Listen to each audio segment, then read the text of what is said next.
Hi, and you're very welcome back to the third episode of the League of Ireland podcast here on Final Whistle. Now, I'm joined again by Alan Keane. Alan, welcome back to the programme. Cheers, Breifne. Yeah, looking forward to it again.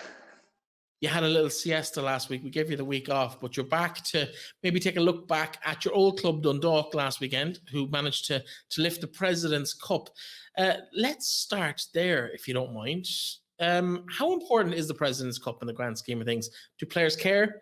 Do players have any value in it, or is it really just bragging rights? Players do care. It's first part of silverware. You won't have many of the players that played last Friday saying that they didn't really care. You could see throughout the game what it meant to the players.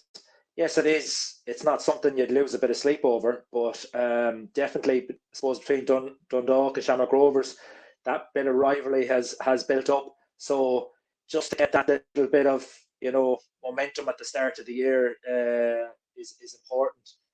I thought it was a great game. If I'm being honest, for a game, everyone's saying it's kind of like a pre-season, but I thought both teams looked fit, looked in great condition, and they didn't play their full cards, I don't think. So I was impressed with Dundalk's signings. Yeah, I was looking at it. The keeper I thought was good. Sonny, the centre half that got sent off, looked decent enough as well, and also Shamrock Rovers played really well. Shamrock Rovers had majority of the possession, played probably the better football, and what a great goal by Liam Scales. Right foot, left foot, and stuck it away. Do you think it just had shades of that Stephanie Roach that got nominated for a Puskas a couple of years ago? Obviously, I don't know whether it'll reach those heights. We're used to goals between these two at Tallaght ending up on the Puskas nomination. It'd be nice to get a second one, but it might not just quite have that finesse that they're looking for at that level. But the game itself, you're right, it was an absolutely cracking end-to-end game. Goal chances, decent saves, sending off you mentioned. Let's talk about that for a second. I don't like dealing on the negative, but what are your thoughts on that? Do you think he deserved to go, or was it maybe a little bit... Because to me, the feet were definitely off the ground, even though he made contact with the ball. I'm still not quite sure whether I felt it was a red card offence or not. But yeah, it's easy for us to say when you see the replays. But I don't think the referee, Damien McGrath, made the decision. I'd say he got a help from the linesman because he kind of delayed a little bit.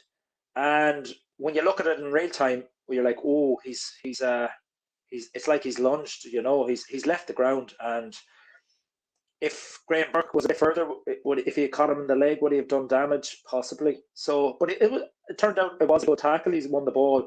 But this day and age, you just can't do that. You can't leave the ground. And he's learned the hard way. For me, it's, as I said, it's tough for the referee because he just sees quickly and he needs backup from the linesman. And I think, you know what, probably a fair call. After you look back at it in the replay, you'd say, no, he's won the ball. But the rules of the game say you can't leave both feet off the ground. Yeah, flurry of yellow cards given out straight away afterwards. Chris McCann straight in.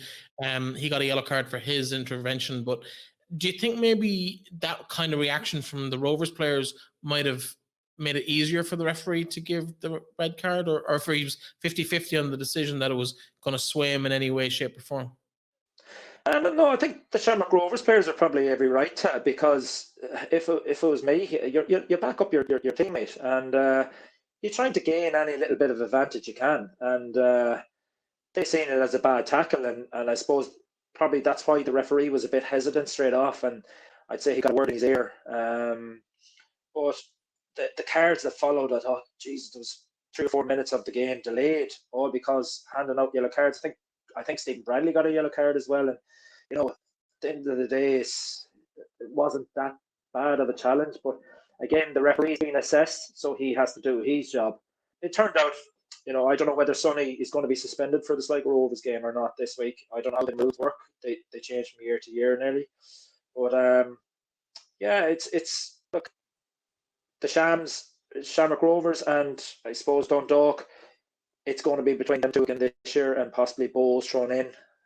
So I was really impressed with the game, and I thought Shamrock Rovers done really well, and Dundalk also. I was really interested in looking at the Dundalk new signings, and I was worried whether on a wet night in Tallaght whether they'd survive, but they done really well. The keeper I thought was very commanding. And I think it's Yargov. I can't pronounce his name properly. Yeah, the Latvian right back. He was pretty solid the other evening. Yeah, he's pretty good. His end product was a little bit, but that'll come. But overall, I thought it was a fantastic game for the league to start off. Of course, Graham Burke announced today, as we're recording this on Monday, a new 3-year deal with Shamrock Rovers as soon as his Preston loan ends and his contract with Preston ends in the summer. So he'll be with them for the next probably 3 seasons, which is a huge coup to keep a player of that caliber. Is that no more than maybe some of the other deals that have been done recently? Is that done to keep his value or to actually give him that kind of security, or a little bit of both? I think it's definitely to keep his security, really, because he's a top player. He was a top player before he moved. I think he dipped in a bit of form since he's come back, and players need that a bit of assurance as well, and they need that, I suppose, bit of love from the club to show that they have faith in them. And if you get that from the club, he knows the club are backing him, and he has to back them now. And whether he has it in his head to go back across the water, possibly not. He might see his future now at Shamrock Rovers. But we all talk about going across to the UK. Why not expand it now to European clubs? You look at Jack Byrne, everyone's like, why did he go out there? Well, why not? Like, what is the big thing with the UK? Everyone is UK. Now, the European football, we need to get recognised. This league needs to start getting recognised all over Europe, and I think we are starting to get that. Yeah, I think runs like Dundalk in the Europa League last year does raise the profile, even if it didn't bring any points on the league table. It does bring profile, and it does bring, I suppose, attention across the continent. One other story, just in relation to the President's Cup, before we move on to some of the other preseason games that were played over the last week or so. What's the situation in your eyes with the announcement last week from Dundalk that Shane Keegan is the man in charge? I'm not so sure I really believe that that's actually what's happening on the ground, despite the protestations from Oriel Park. What's your own thoughts on that? For me, I just think it's a mess at the minute. You've a manager that was there last year who's now demoted as coach, sitting back. But they say that they're all making the decisions. I solely think it's done on licensing for licensing reasons. Shane obviously holds the pro license. The rest don't. So I just think it's a difficult one, and unless they have sorted with the players, it can lead to could be a very confusing matter. Who's on the training ground? Who does the buck stop with? It's come out. It said Shane. Does really, or so it's going to be one to keep an eye on over the season. And I'm sure if Dundalk don't start getting the results from the off, who do you blame? Is it going to be Shane? Dundalk have said it quite clearly. It's Shane is where the buck stops. He picks the team. He's ultimate responsibility. The league have said, Mark Scanlon's come out and said that he's happy that that's the arrangement. But yet it just kind of feels, and it just feels like it's an attempt to avoid a second fine from UEFA, like was incurred last year at huge expense to the club. I just don't think it just doesn't seem to make sense. No, it really doesn't. Again, Shane has been promoted from opposition analyst to now first team manager.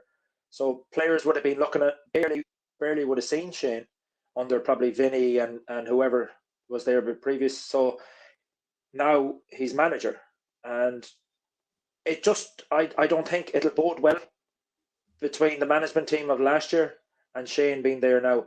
I know Mark Scanlon came out and he did say that they'll monitor and they'll look at it on the touchline.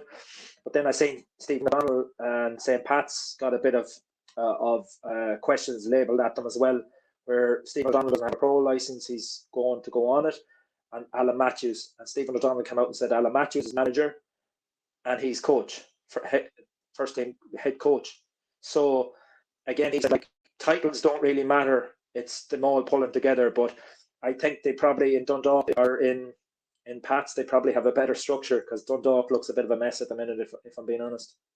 Yeah, I suppose time will tell on all of that sort of stuff. And maybe I'm completely misreading the situation. A couple of other results. I'm just going to fly through some of the scores since we last had a show recording. Last Tuesday, Shells, Wexford 4-1 to the Reds. UCD and Bray played out a 3-3 draw on Tuesday night as well. Some other games on Friday evening. Shells and Sligo 2-0 to Sligo. Romeo Parks and Johnny Kenny, another strike from him. He's had a phenomenal pre-season. We might talk about whether you see him in the starting lineup on Saturday when they take on Dundalk, or is it just a bridge too far just yet for the Riverstown youngster? Longford, a big win over Cabinteely, 6-0. And Galway and Bows played what looked to be a fairly entertaining game. 2-1 Bows, the winners on that game. And then a whole raft of games on Saturday afternoon. Athlone played twice. They played Longford and Treaty. 1-1 draw with Longford, 0-0 draw with Treaty. Bray Wanderers, a big win at Drogheda, 4-1. Bows, again, 6-1 winners against 6-0 winners against Cove. Harps and Cork, Finn Harps with a 1-0 win there. And Wexford, Waterford, local derby down in the southeast. Waterford winning 1-0, as you probably expect, First Division against Premier Division. And finally, then UCD with another fixture, 2-0 defeat to Pats. Some pretty big scores in there, particularly for Bows. Longford with 6-0 wins over First Division opposition. Can you read much into the results at this stage of the season, or is it really just about getting lads out and seeing what they're capable of at this point? Yeah, look, it's about getting minutes into the lads and get the fitness in. Yes, results, don't get me wrong, it helps the week before the season starts to get that little bit of momentum going in and a bit of confidence in the lads. But deep down, it's probably, yeah, the managers probably would have had it close to what team they would start come the season, because they'd want the guys to be playing together as much as possible. I wouldn't look into it too much, but it's good for the season opener to go in with a win, rather than, it's better than having a 6-0 win than being on a 6-0 defeat. Absolutely. Let's cast our eye towards those opening games next weekend.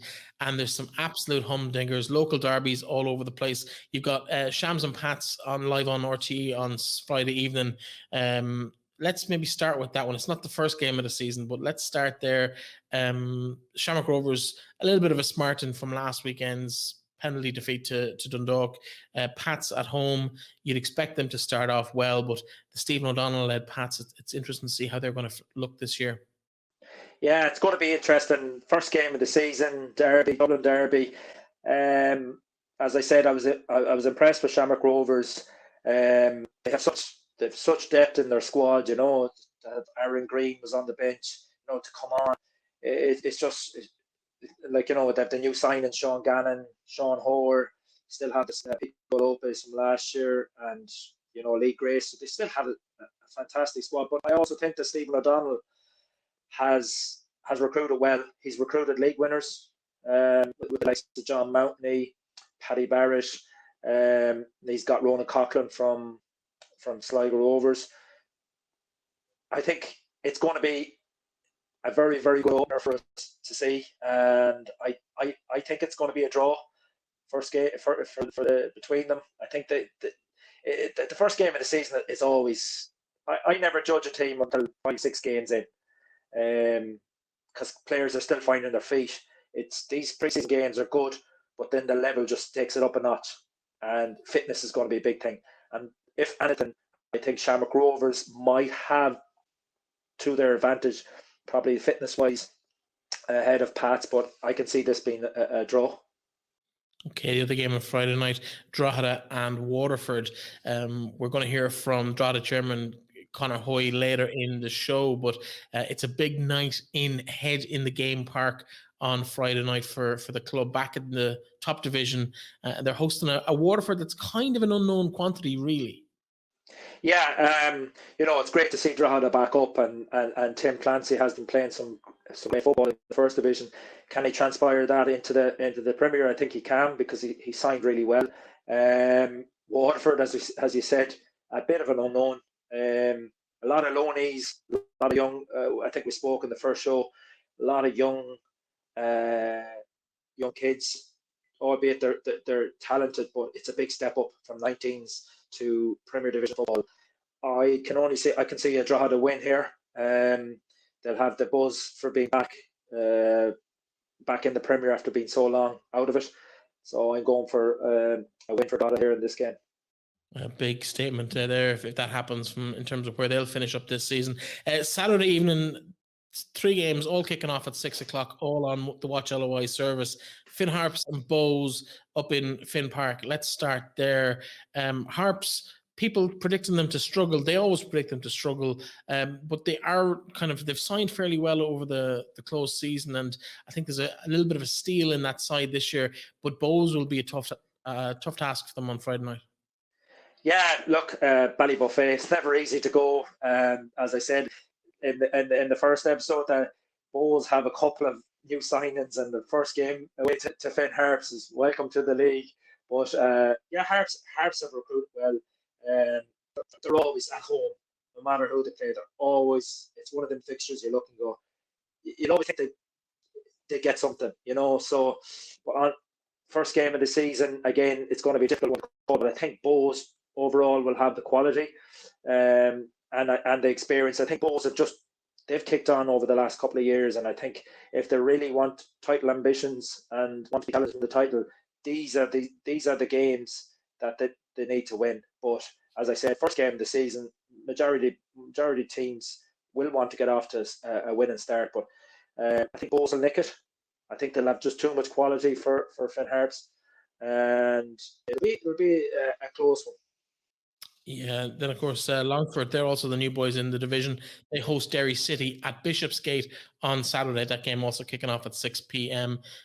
Derry have added a couple of strong attacking options. Longford have a couple of new faces in there, but you'd have to really expect Derry to kind of edge this one, surely. Yeah, I think Derry will edge it.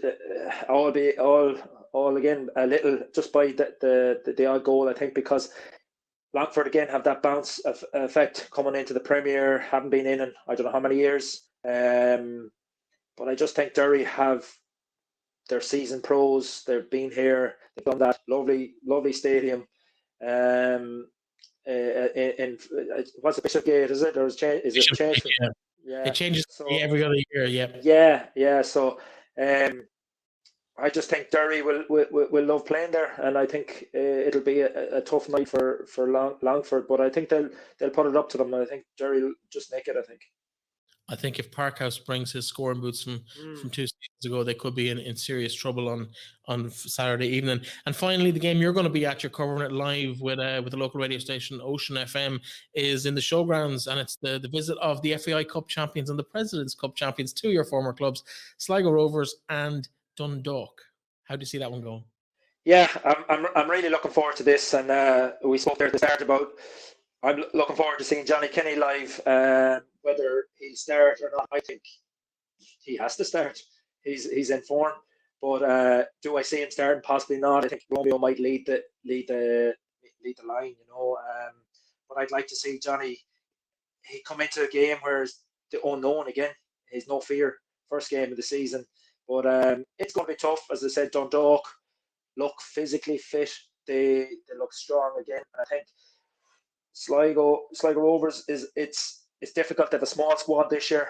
A lot of lads didn't play in pre-season much.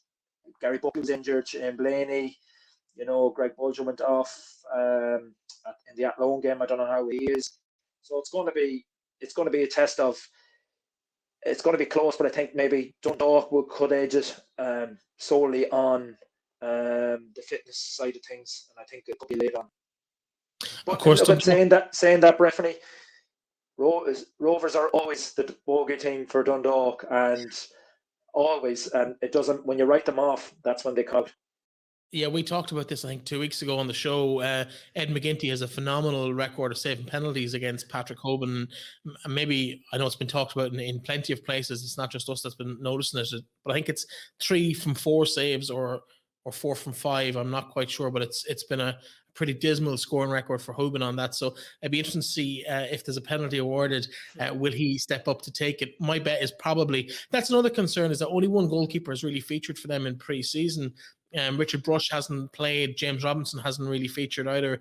Ed McGinty seems to have played, from what I could see, I might be wrong on that, but has played the majority of the time, unlike other teams that are kind of try and keep her here for 45 minutes and a keep her there for 45 minutes. It just seems to be such a small tight, compact squad. And I think if there's any further injuries, they could be in a similar situation to last year. But I think they have the quality in the squad to survive a bad start, and they have the quality to kind of push on. I think maybe that they didn't have last year, that they now have that little bit of experience. If they get everybody fit, I think they'll be comfortable in mid-table and maybe push on to where they finished last year as well. But Dundalk, I was going to say, have their own promising youngster coming through in Ryan O'Kane. He really impressed me in the one or two games I watched. I saw him against Bows and I saw him against Drogheda, and he looks really, really decent. Yeah, he looks really, really decent, and by all accounts, he's going to be a top player. And I think it was under 15. He got player of the tournament up the north for in one of the, it's kind of the May Cup or whatever it was. And by speaking to a few, they say he's going to be a class act. I was hoping to see him get a run out against Shamrock Rovers the last night, but obviously you have to protect the young lad as well. Whether this game on Saturday night is will he or won't he get a run, I think they'll probably hold him back, because Dundalk hate coming to Sligo Rovers, and that's the hate coming west, and it's going to be a tough game. I'm really, really looking forward to it. Actually, it's between Shamrock Rovers and Pats, and this game is definitely the two picks of the weekend. Absolutely. And of course, all these games are available to watch on Watch LOI. Each game individually is €5, but you can get all of the games to either watch live or to pick up afterwards if you want to watch all of the games on. Be busy Saturday night catching up on all the games that have taken place. I think it's €59 for the whole week. We're giving away 3 Watch LOI passes on the show this week. All you got to do is sign up for our mailing list on finalwhistle.ie/newsletter, and you'll be able to get your name in the draw for that. And we wish you all the very best of luck for one of those prizes later in the week. Alan, we're going to move on with a guest, with an interview now. We're going to have a chat with something that really caught my attention last week, and that's the new partnership between Bows and DCU. So we're going to have a chat with Dan Lambert and Ken Robinson of DCU. So I'm going to bring Daniel Lambert into the conversation at this point. Of course, Daniel is the Chief Operating Officer of Bohemians FC. Spot on, Breifne. You're very welcome to the program. It's great to have you on. How's life been for you in Bohemians? It seems like a fairly exciting times in Phibsborough at the moment. Yeah, now there's been a whole host of things happening almost daily, so it's been busy and exciting. Looking forward to the season kicking off, but we've made a lot of progress over the last number of years, but even over the last number of months. So it's a good time for sure around the club. Yeah, of course. There's lots of talk about stadiums, and I suppose the Matt Doherty transfer got a lot of attention towards the end of last season. But there's been a lot of really good initiatives from the club. We're going to talk about some of them in a little bit more detail with you later on in the segment. But first of all, the one that really caught my attention last week, and I think it's groundbreaking, and it's definitely eye-opening in terms of what the league is capable of, both from a community point of view, a holistic look at the player and the person, rather than just what can that individual give to the club, is your link up with DCU. Tell us a little bit about this 18-year, I'm going to say that again, 18-year relationship that you've started with DCU last week, because I thought it was a misprint when I saw it first. I thought it was 18 months. 18 years, what is the whole package? I suppose it began around September time. We decided, the board of the club decided strategically that we wanted to get away from a situation where, first of all, on a facility basis, that we rent kind of year on year and have short-term arrangements. We had a brilliant partner in TU Dublin, and full credit to everybody involved at TU Dublin. But we began to look, I suppose, at the increasing number of underage teams in League of Ireland. Also our own footprint as a club in terms of, the amputee team, the growth of the women's and girls sections. And we recently received direct government funding on a 3-year program under the National Integration Fund to kind of work with kids from non-Irish backgrounds. So there's lots of areas of the club that are growing. And ultimately, we wanted to try and have a base where we could operate, more teams from, and have a clear pathway and an identity. And identity was a big part of it in terms of visually being able for players to feel that this was their home. And that process, I suppose, began to look at lots of options, from a greenfield site to maybe acquiring a site that was previously used for sport, or linking in with, whether it's a second level, third level. Lots of options were on the table, and a lot of really great meetings with lots of potential kind of partners. And then when I began to speak to DCU was obviously very local to Dalymount and to Phibsborough. Also, I studied there for a number of years myself, so knew the people there. We'd been there before about a decade ago. And it just began to come together quite quick. And really what the partnership is one element is facilities in terms of, you know, they have a world-class facility up there. It really is fantastic. What Ken has built there is a high-performance environment. Some key to drawing up a kind of a wish list from his perspective. And the things that were important there were identity, obviously the quality of facility in terms of gym, analysis, meeting rooms, but also this idea, and you see it in the DCU facility, where somebody's in a recovery area or the gym or the analysis room, they can see out onto the pitch, and those on the pitch can see back in. So this sense of connectedness, if we had a 17s and 19s and first team session at the same time, people could see the pathway. So that was one side of it, and we wanted to put in a capital investment ourselves to add other facilities that we need to also build another pitch. But as importantly, and I'd say most importantly, when we began to meet DCU, the values of DCU as a university, their kind of desire to have a positive impact on society predominantly through education, but also through sport and outreach activities, very similar to the Bohemians ethos, and the work that they do in the local area outside of education, the work that we do, and also the areas for collaboration in terms of academic staff that can work with our kind of high performance environment, but also the opportunities we can offer students and a whole multitude of areas in the club, whether it's media, marketing, e-commerce, you know, analysis, the whole range of areas. And we really feel there can be a deep collaborative partnership between what is two pretty big institutions in the north side of Dublin. So yeah, it was brilliant. 18 years, I said, to come together with that partnership. It gives us such security over that period, and such a brilliant facility, and something that we're going to invest in quite a large degree ourselves and improve it for all sports. And also to be in with people like the Dublin GAA setup is just brilliant for everybody. Absolutely. And I suppose it takes, just before you come in, we're going to bring somebody else into the conversation, and then we'll kind of open that up completely. But it does take two to tango, and one I know who likes a dance or two, usually to Simply Red. That's a bit of an in-joke. He might tell you about it himself. Is Ken Robinson, who's the CEO of DCU Sport. Ken, you're the second half of this relationship. Why does it make sense for DCU to get involved with Bohemians? Good evening, lads. Breifne, thanks for that. And we will clarify the Simply Red in a second, because that's so implicit that it'll reverberate around. Myself and Breifne were at World University Games in Belgrade in 2009, and he was working really hard on the committee, and I was assistant head of mission. And four of us one night went to see Simply Red, and I bought the tickets as a treat. So it was a bit of a holding back the years. There you go. What more can I say? Anyway, going back to why we're here, I really believe the longer I'm in sport, and I've been involved in many sports, whether it's Gaelic football, hockey, soccer, basketball.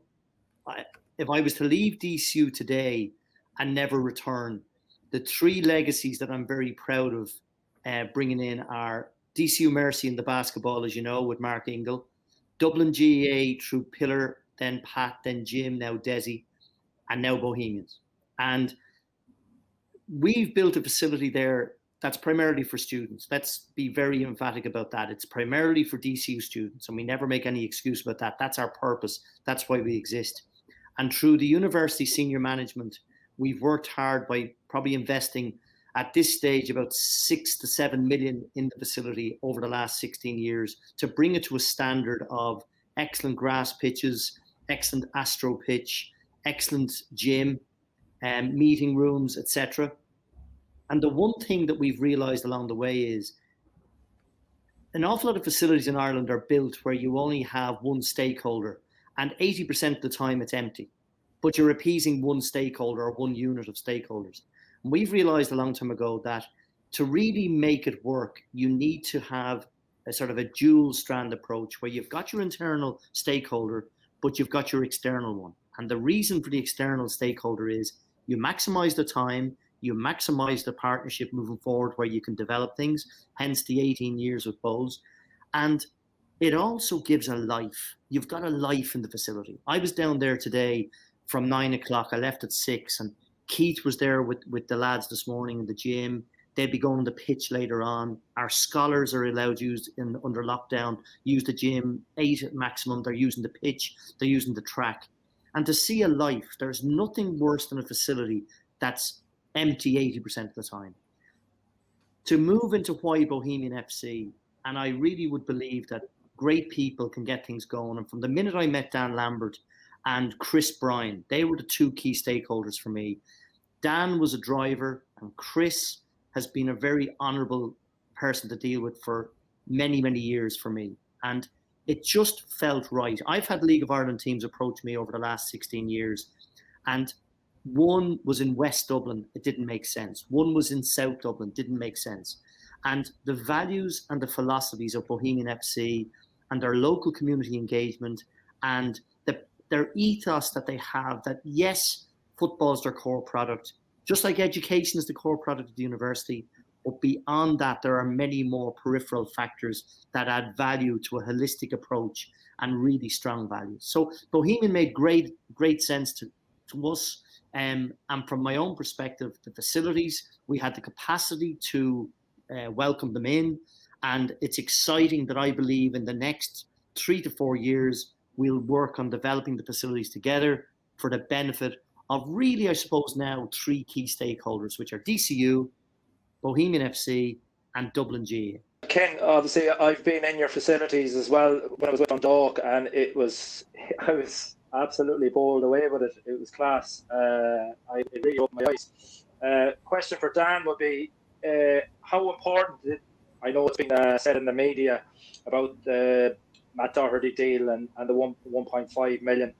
Would this still have happened? Was this still in the pipeline, even if, say, Matt Doherty hadn't moved? And like, if you think back, is it 2011 when things weren't going great? I think in the last 2 or 3 years, 4 years actually, you've come on leaps and bounds, not only on the pitch but off the pitch as well, which is great to see. But how important, or was it majorly important, that 1.5 million? I'd say this was part of our plan anyway. And it's funny, did we need the Matt Doherty money to do this arrangement? The honest answer is no, we didn't. Would it have went ahead without it? I perhaps don't think it would have went ahead as quickly. We couldn't have had all the strands. So the development, for instance, of the all-weather pitch, which we have in for sports capital, that will require a fairly significant capital investment by Bohemians. Would that have been possible without the Doherty money? It would have been possible, but it would not have been maybe a pretty good move right now. And in terms of some of the other facility developments. So I'd say, I think the process wouldn't really have began. We would have waited about another 12 to 18 months to begin the process, just to give ourselves some comfort financially. I suppose in terms of obviously the performance environment that you've built there, Ken, over the last decade and a half or so since you came into the role, are Bohemians looking to kind of get that little bit of a rub off Dublin GAA as well, in terms of just being in that environment of where it's you've got the lads walking in the gym maybe alongside or next door to Dublin, and they're able to kind of get that kind of just that confidence and that little bit of a rub off them? I think when myself and Dan were meeting about developing, for example, the dressing rooms and developing, the meeting room area and looking at all those peripherals, I think that the triangulation for an environment are talented players and obviously talented support team, manager. Keith has great philosophies as well. Been really enjoyable to meet Keith and share philosophies, and really could talk to him all day and listen to him all day. He's great. I think the second thing is that you've got an environment that is befitting. You look at old footage of football matches on TV and you sometimes think, my God, how did that pitch survive back then? And it's moved on a standard. But you want to bring a lad in. Keith wants to be able to bring a player in, walk in and see those dressing rooms, from the car park to the dressing rooms, to the meeting room, to the analysis room, to the gym, out on the pitch. Even though they might not be there at the same time as Dublin, you can just sense an atmosphere. And as I said last week at the press conference, it is championship standard in England. There's no doubt about that. We're not Carrington and we're not City and we're not, the top Premiership. That's Hollywood. That's moved a different level. But it's definitely as good as you'd go into in any championship team. So I think when you bring that in, regardless of there, and you look at the work that Bowles have put in, when Jackie Jemison and Dave Tilson and, players like that are up on the wall, and Glenn Crowe, there's just a history and a heritage. And the last thing I would say on that would be the relationship with Bohemian FC is authentic. It's real. And regardless of being 18 or 28 or 8 or 18 months, whatever, it's real because of really, really good people, Dan and Chris and the team. And also, it's a members club. It's there. It's not about that if Dan leaves, the club fails. It's not built on that autocratic culture. And I was listening to Damien Hughes the other day talk about the Barcelona way and that sort of, community commitment culture that's built for everyone there. That's why it's sustainable. And if I left DCU tonight and decided not to go back, this will continue. It's not down to me. Same with Dan. That we've built something now on a very good basis. Will Bohs have the use of basically sports science, or is that involved in it? The deal? What we've done initially is, and we want to be very clear, and Dan will reiterate this. We wanted this to be very clear as a relationship, that it wasn't like, as I've said the other day, it wasn't built on DCU sport being put on the Bohs jersey. There's no value in that for us. That's up to Bohs to leverage that another way. This is not about little sort of, ideas. Oh, yeah, get our name on the jersey and get up some hoarding. It's more real than that, and it's more sustainable than that. The initial relationship is based around facilities, and then my colleagues in the wider university will be working on things like intra-placements for students, adding value through the different departments, whether it's digital marketing, whether it's PR, communications, sports science.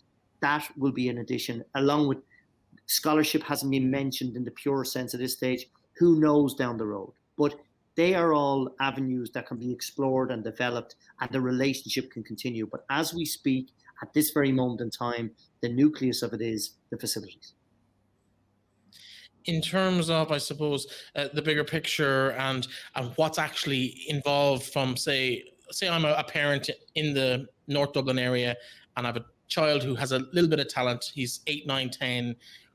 What do Bohs and DCU combined now offer that might be different to the alternatives in the Dublin region?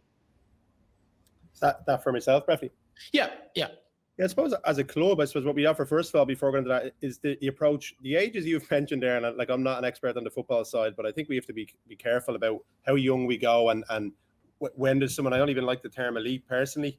It's used for football, but I'd say what we'd offer a kid or a young person getting into football is, first of all, a positive environment to express themselves, to make friends, to enjoy what they're doing first and foremost, and to feel that this is an area where they're going to be supported and that they are a child. And that they enjoyed their time with the club. And then obviously we have our partnership with St. Kevin's on the League of Ireland side. So we have a great geographical area there in terms of, that we work with St. Kevin's obviously on their pitches in St. Aidan's, which are, as the crow flies, a couple of hundred meters from DCU. And ultimately now with a facility, if you get a bit older and you're into the the 14s or 15s League of Ireland team, the pitch that we have the application of the build, that's where our youth teams will play their League of Ireland games. Then you move into the 15s, 17s, 19s. You're going into an environment in DCU where, as Ken said, it's a championship environment. You have your own locker, your name. You're seeing the other teams around you. But as a club, I suppose what's really important for us, and we've done this kind of quietly. We haven't actually announced this. The first time I've mentioned it anywhere. We've developed in the background a thing called the Player Development Program, which encompasses educational support, mental health, and encompasses mentorship.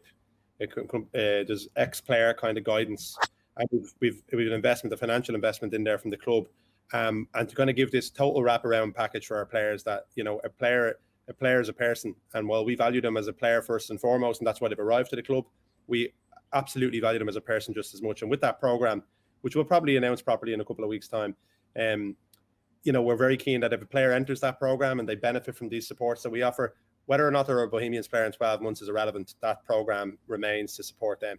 So I think that all of those areas, I think ultimately as a club, we want to give a player the best environment for them to reach their potential in their football career, but also in their broader sense of their own personal lives. And I think if you can do both, that's when somebody's really fulfilling their potential and has a proper balance between the two. Because we do need to recognise as a league that even a top League of Ireland earner, and it's very often I've realised at the clubs that, and I don't like the term bigger clubs, maybe at the clubs who are paying slightly more wages than the average, that a player can be lured into a false sense of security there with a short career, that they have enough money week by week to not develop other areas of their lives. And that is a fast closing window. And the league doesn't provide enough money for anybody in this league to retire at the end of their playing career. And I don't think that day will ever arrive. So as clubs and as a league, we should be really aware of that and make sure that we equip players with the tools and the skills to transition out of the game. It's so important. I think that's fantastic, Dan, because throughout my time, I just felt like clubs, you're being used for 9 months of the year, and then good luck to you. And if you come back, you come back. If you don't, you don't. And I think to hear you say that, clubs value as a person, and even if they're not at that club in 12 months, like my saying always says, if you're happy off the pitch, you're happy on the pitch, and and the only ones that will benefit really from that as well is the team, is the club, and the individual themselves, which I think it's fantastic to hear. So fair play to you. Thanks. Yeah, it's a really, really positive step, I think. And as I said at the start of the conversation, I think it's a game changer for maybe how clubs should be looking at the league and developing off the pitch, because I think that the product on the pitch is actually at a fairly decent level now. I think our players can compete at a really good level in the UK. If they go over, they excel. I think clubs, and you're leading that along with one or two others who have really pushed the boat out in terms of facilities and kind of aiming higher than maybe has been before. So my hat is off to both of you. And as someone who played in the first game that ever took place in St. Clair's, as it was back then, before anybody in the conversation had a chance down there, it's great to see it used at such an elite level, and really to see it come on over the last 20 years. Dan, Ken, we've run out of time, unfortunately. Thank you so much for joining us. I'm sure we'll be chatting to either or both of you over the course of the next couple of seasons as we progress this show as well. So the very best luck to you for both of you this season. And Ken, I know you're involved with Westmeath footballers as well. We probably should mention that in the League of Ireland chat, but the best of luck to both of you this season. Great. Thanks, Alan. Thanks, Cheers, lads.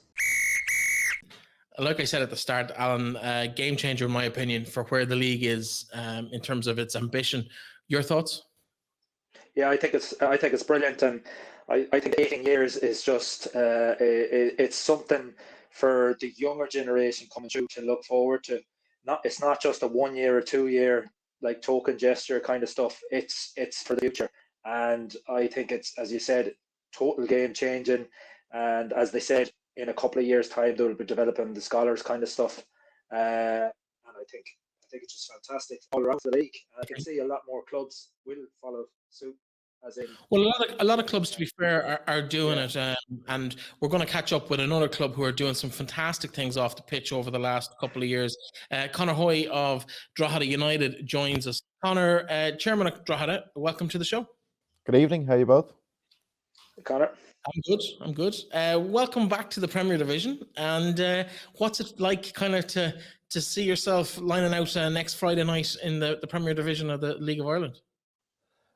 It's great. Personally, it's great. It's great to be. Well, it's great fun being the chairman of a Premier League club again, to be honest with you, and sort of following in my late father's footsteps. We won the league and the cup and everything else under him. So, it'd be nice if we had a good season in his memory this season. But no, it's great. Look, it's great for the town. It's great for the club. Great for the players.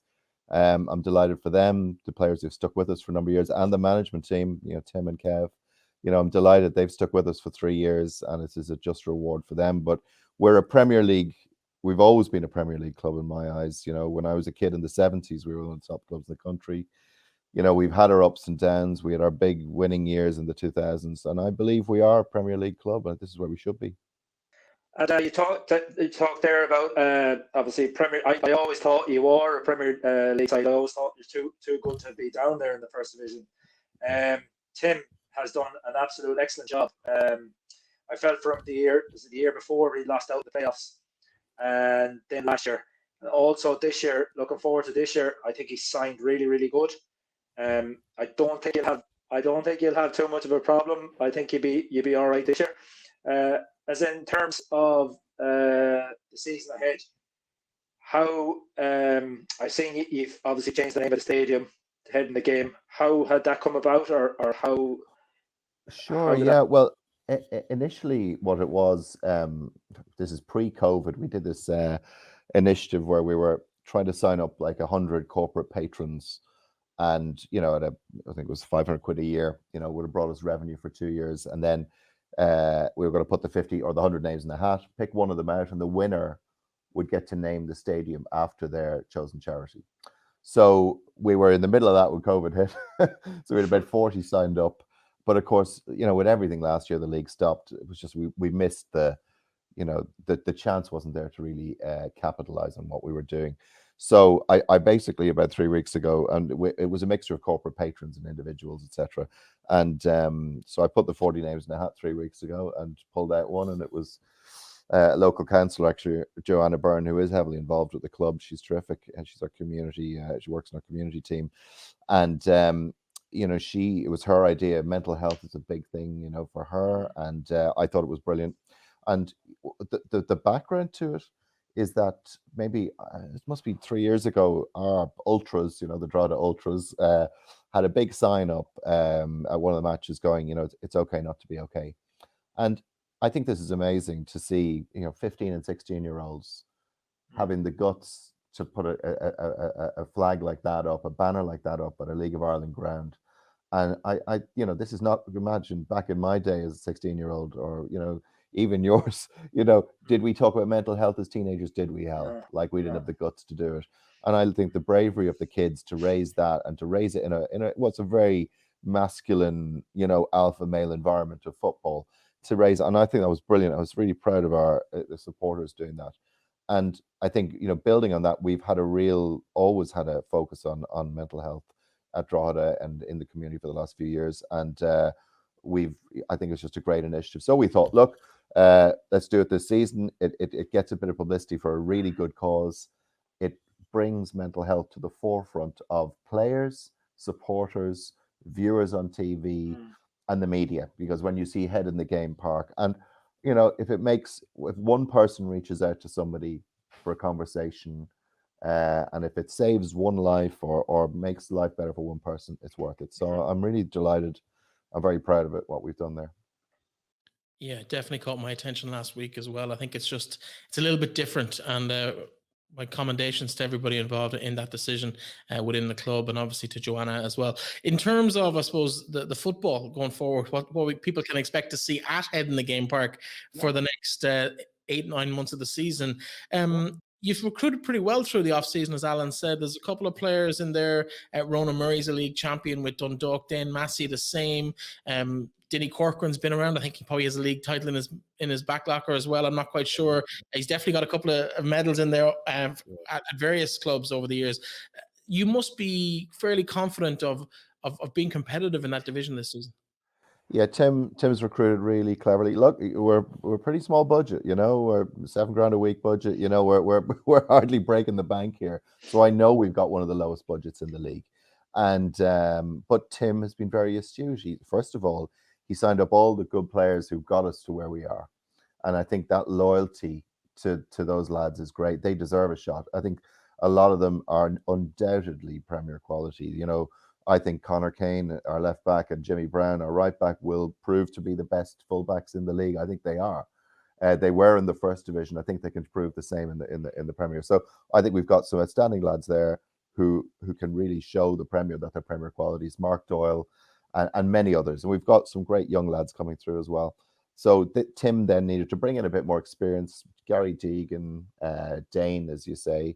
And them alongside people like, whether it's Hughie Douglas or Chris Lyons, or we've got a real lovely mix of people in the team, some 18, 17, 19-year-olds as well, who then look up to some of these more experienced pros who've been there, and they can help them on and off the pitch. So to me it's all about getting the blend right in the dressing room, and I can see them training. I see the relationship they have with Tim, with each other.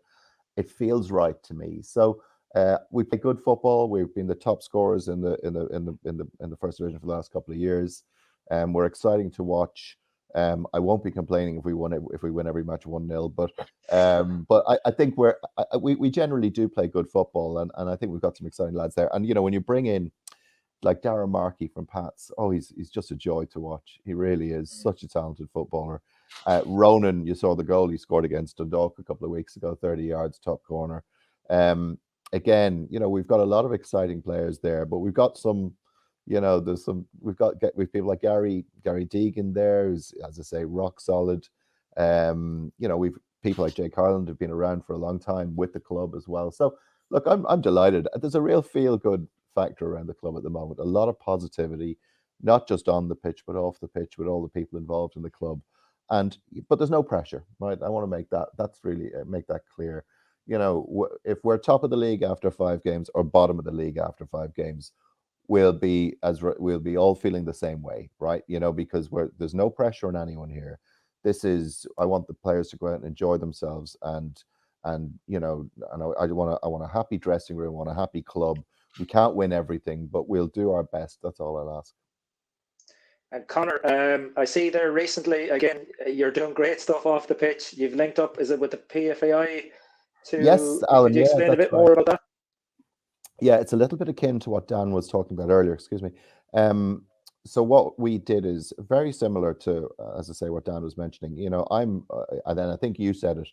A happy player off the pitch is a happy player on the pitch, right? This is really key. And so to me, anything we can do to help our players off the pitch is good.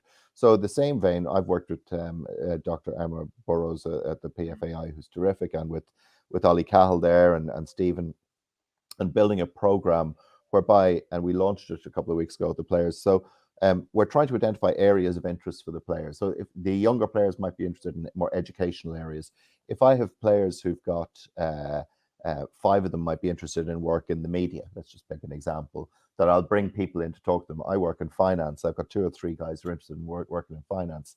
I've got some people at the ages of 17 not sure where they want to go, leaving school. I've got guys at 32 not sure about their career after football. We've got guys in the middle who might be looking at setting up their own business. So what we're doing is, for each player, we're looking at development plans, getting them in place by the middle of the year, and then matching them with people who can advise them. And I'm really looking for a mentorship program there. So, and I'm going to pick myself as an example here, and I'm sure Collie won't mind me doing this, but Colin McCabe, our goalkeeper. So Colin's studying in finance. This is just a good example. He's doing an accountancy degree. And, he's going to need an internship at some point of that. I work for a company which is in the financial sector. And, I'm going to probably end up being a bit of a mentor to Collie and how he can get in that side of the business. And maybe I'll give him an internship or something like that. Or I can certainly advise him on how to develop his career there.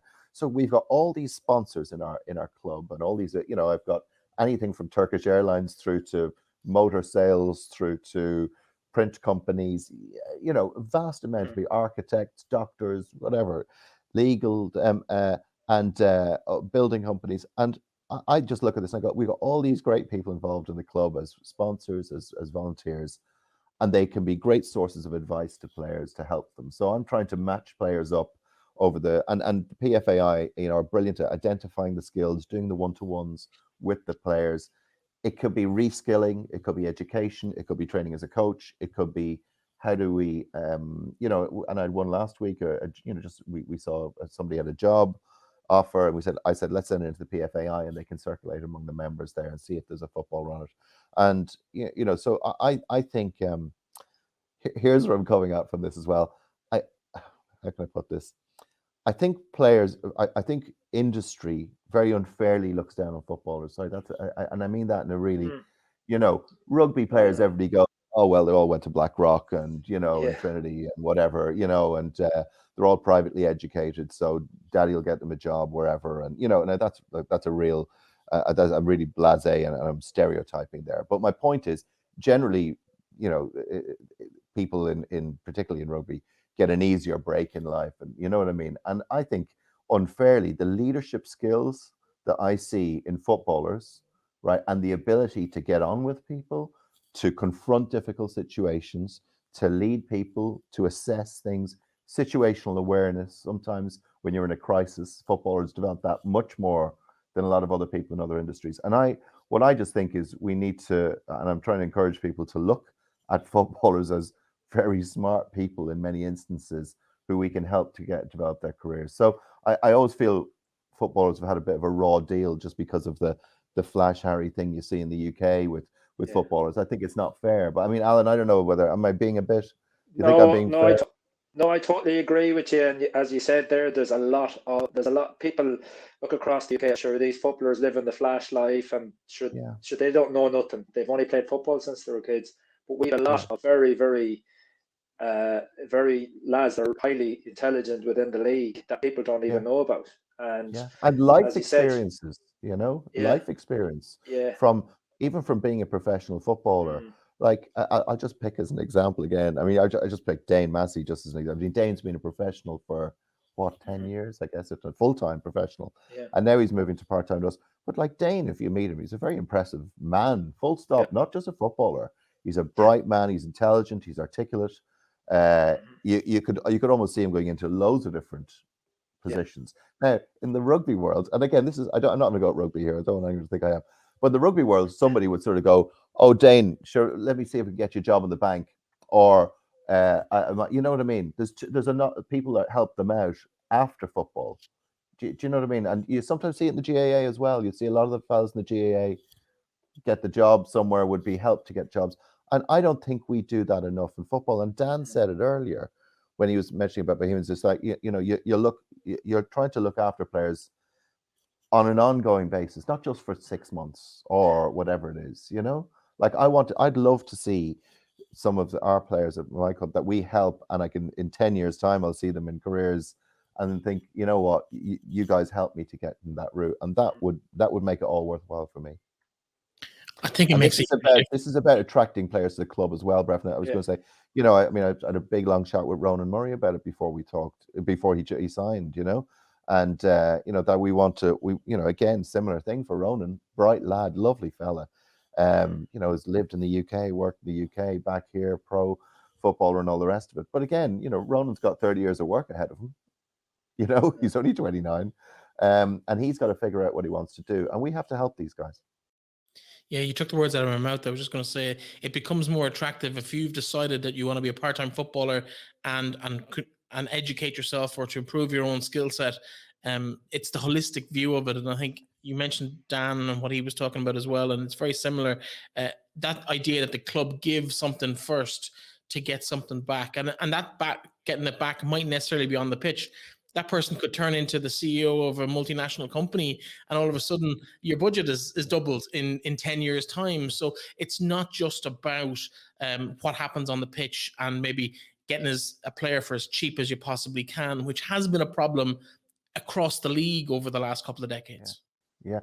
It's the old pay it forward thing, isn't it? I mean, if just do good by people and it'll come back to you in different ways. It's not going to work. Look, I'm not naive here. I'm not expecting that suddenly, that's we're going to change the world with stuff like this. It's little things that make the difference, cumulatively little things. And I think the players respect the fact that we're trying, right? I'm not treating them as a commodity. I'm treating them as people like I would expect to be treated as an employee of a company, and I think that's important. Let's talk for a couple of minutes about two things, and it's really off the pitch stuff again.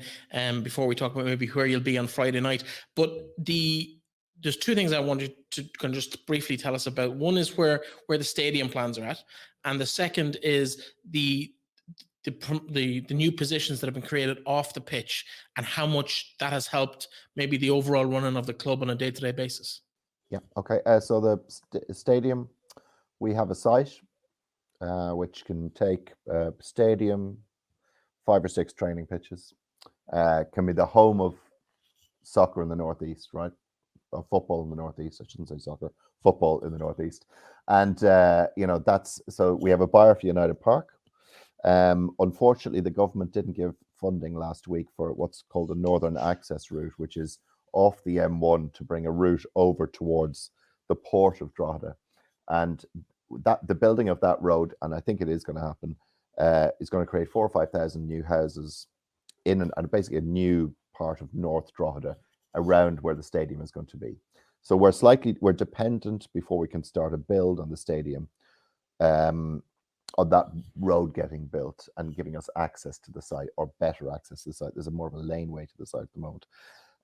So there was a big kerfuffle in Drogheda last week, and in the Dáil as well, about the fact that Louth County Council hadn't been successful in their application for funding for this Northern Cross route.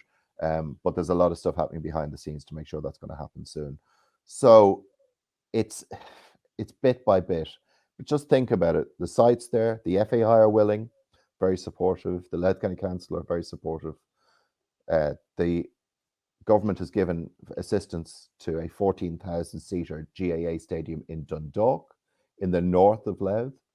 So I'm expecting significant assistance to come for the building of a stadium for us in the south of the county and for Drogheda United. But I don't want a stadium just for Drogheda United. I want it to be a stadium for soccer in the town. And in fact, I am absolutely open to the site being used for other sports as well. And I quite like the idea. I've always said this, of a mini Abbottstown, as I would describe it, on a site like this, so that it benefits all sports, or as many as we can accommodate in the town. I was talking to a local running club who were interested in sharing the site with us, for example.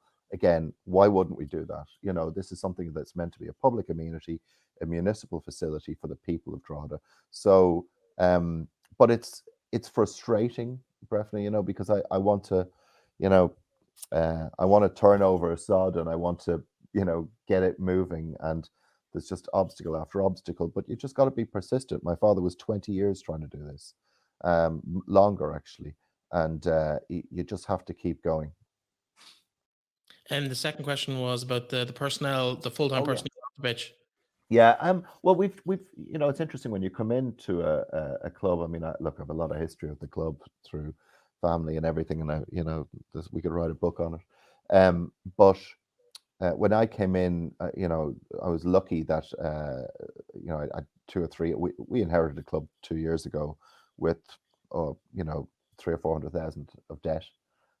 We've got that debt down to nearer to 100,000 over a couple of years, you know, by really hard work. And, you know, our CFO, Enda McCarville, Andrew Purcell and Jim McCardle, our other 2 directors, they've been brilliant. But also we've got a general manager, John Mathews, who's been super. Joanna doing the community things here on Briscoe. We've built out a group of maybe 10 to 15 of us. I should give a big shout out to, you know, there's so many unsung heroes, like whether it's our social media team are brilliant, a bunch of young guys who just do it for nothing but love of the club, and they just love the club, and it's all they do, and that's all they think about. And then we've got people like, I'll just mention 2 more, Niamh Leonard and Katrina McCann, who have been supporters since they were, you know, kids, and you know, they were there at the High Court when we nearly went into administration as 12-year-olds or whatever they were at the time.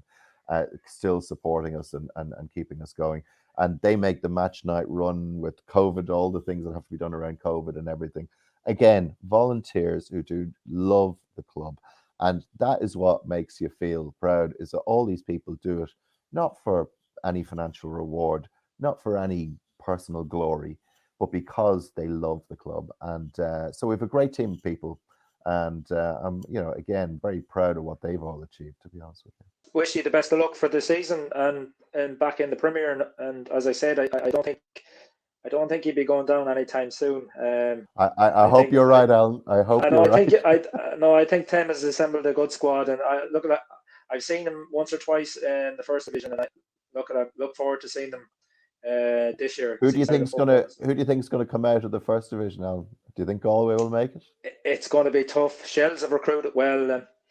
Galway, it'll be interesting first game of the season. It'll be John Coffey factor could play a big part in that. The first division, just as an aside, lads. I mean, the first division. We laugh. We say it'll be easier to stay in the Premier than to get out of the first. Yeah. Brain ran you so close last year. And in a point a year or 2 points at the end of the season, and they're not even been mentioned in terms of being potential. Well, hold on a second here now. I got to predict something, right? Bray are going to win the first division. Yeah, they're tough. You can come back to that later on the year. That's telling you, we're going to. That's my prediction. I'm not allowed to predict anything in the Premier, but I'm predicting Bray to win the first. And wait till you see, because I'm telling you, and the player of the year, who do I think I have here? The player of the year is Brandon Kavanagh. By a country mile in the first division. He was with Shams, isn't it? The ex-Shams. He was, yeah. Oh, yeah. He's just. Yeah. Wait till you see him. I mean, he was good last season, but he's come on a bit. I was watching the other day. He was super. But they have a really good squad, very big and physical, and nobody's mentioning them, and that's exactly how they want. Gary's a terrific manager as well. I really like. I mean, Gary's next Drog as well, Gary Cronin. So that's going to be a cracking league to watch, and it's all available again on Watch LOI and stuff like that. You know what I mean? It's brilliant. I think people will really be excited by the first division, and I'm so pleased at that. By the way, Athlone have recruited well as well, and because they deserve more coverage and credit in the first division. I really believe that. Absolutely. We say the exact same thing here on Final Whistle. We're looking forward to covering it all season. Conor, we've definitely run out of time. We've gone way over. You promised me we would. So thanks very much for joining us, and we'll chat to you through the season. Thanks a million. Great. Thanks very much. Great. Cheers, Conor. Well, what can you say? Like he did warn me that he liked to talk nearly as much as Dan Lambert, but the two lads, they really have the right soul to be running football clubs. I think in terms of what they bring to those situations. Yeah, it's just so refreshing to hear. It's like going forward for the league. If it's lads like that involved in clubs, it's definitely in a good place. It's going in the right direction, both on and off the pitch. You see there, Conor said he took it over from his dad, and he has this ambition as well going forward, and with the new stadium and stuff. And exciting times for Drogheda. And as I said, I think they'll do well in the league this year. I think they'll be flirting with the down around the bottom, but I think they'll be safe enough. You've been involved with a range of clubs across the league over the years, but and also in the north as well. Have you ever felt, I suppose, what they're projecting now? Have you ever felt at a club that this is home? I could. Well, obviously, you live in Sligo now. You've made a home in Sligo, but has that ever kind of come at you, or would you be excited by the prospect of moving to a club like Bohs or Drogheda and been part of that kind of culture? Oh, definitely, because even I've obviously made Sligo my home, but I've been fighting for contracts every year. I've never signed any more than a 9-month contract in any club that I was at. So for likes of Bohs and Drogheda to do that, if you'd have no problem signing a 2 or 3 year deal on less terms if you knew that you're sorting your future life out. And I think it's just amazing what they're doing, and fair dues to them. And it's all they all focus around the player's welfare, because sometimes you can feel as a player that you're just being kind of used, and for all that you do throughout the season, you're fighting for a contract come the end of the year, and you kind of look back and you're kind of in no man's land, and you go, oh, I have to take this, I have to do this, I have to do that. And sometimes a lot of players do get a lot of grief for moving on, but loyalties have to work both ways. And I think the likes of Drogheda and Bohs, what we spoke about the lads there, I think it's brilliant. And I know a couple of other clubs in the league are definitely doing that as well. But yeah, it has to be said that it's not just two clubs. There are a number of clubs who really have stepped up their game in terms of what they're offering to players, and it's not just about a cash transaction wage for to play. And I think the key words you said in that little description you had was reduced terms. I think you'll play for less in the week at the end of the week if the holistic aspect of your life is being catered for. And I think that's maybe a lesson that all the clubs could listen to and really look at the bigger picture. Well, that's what we've got for this week. It feels a bit weird, Alan, to be previewing a league that's starting this weekend and not have any players or coaches on the podcast. But I think what some of the clubs are doing off the pitch is probably in the bigger picture more important to focus and to celebrate kind of what's going on in terms of the infrastructure of the league. And that's kind of why we've dedicated this week's show to some of the developments off the pitch. What's your own thoughts on I suppose how the season is going to fare out for teams, and maybe how important are these things off the pitch in the real light of day? Yeah, I think you're right there. It's great to have them on and speak, because a lot of this can get swept under the carpet and you're just focusing on the league and the players and all that. I think it's a massive achievement by the clubs and what they're doing for players. I think it's a step in the right direction. And even like, for instance, Conor saying there about naming the stadium ahead in the game park, that's just, people are going to ask questions. Why is it called that? So it initiates a conversation about mental health, and I think that's great. And I think it's great going forward. The league and the whole, as a whole, I think, you know, other clubs will be looking to follow suit now, and they'll be looking how can they improve. Like, and I'm sure a lot of them will be contacting like Conor and Dana Bowes to ask them, you know, advice and stuff like that. As we said earlier, a lot of clubs are doing this in the league. That a lot of it is gone in under the radar that we don't hear about. So I think they need to come out and speak more and value the players, because the players are our selling point. There are our, you know, at the end of the day, it's what fans look for, the players. I agree with you completely on that. Alan, we've run out of time. I have to say, it's 2 weeks now, we haven't had any first division content, and unfortunately we've just had, for reason just issues outside of our control, we have had interviews of both weeks scheduled. They've fallen through because of different circumstances that just couldn't be avoided.